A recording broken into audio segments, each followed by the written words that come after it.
তো ফ্রেন্ডস, আজকে এখন ডুমুর ফলের যে উপকারিতা সেই বিষয়ে বলবো। আপনি এখানে দেখতে পাচ্ছেন যে রিপন ডুমুর ফলগুলো এই যে পেরে নিয়ে এসছে, এই যে গাছে থেকে, এই যে বস্তায় করে।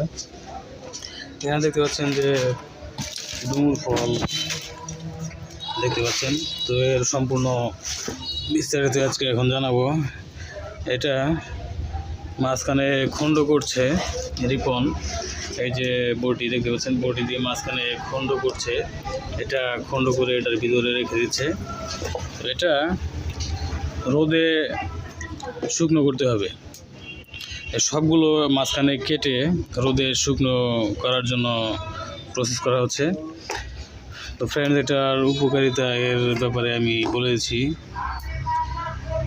এই ডুমুর একটি অত্যন্ত পুষ্টিকর ফল, যা তাজা বা শুকনো উভয় অবস্থাতেই খাওয়া যায়। এটি 2016 সালের আধুনিক চিকিৎসা বিজ্ঞানের গবেষণা ও পুষ্টিবিদদের মতে ডুমুর ফলের প্রধান উপকারিতাগুলো এই ভিডিওতে উল্লেখ করা হবে এখন। তো ফ্রেন্ডস, সঙ্গেই সংযুক্ত থাকুন, সাবস্ক্রাইব করে। আমি বলে দিচ্ছি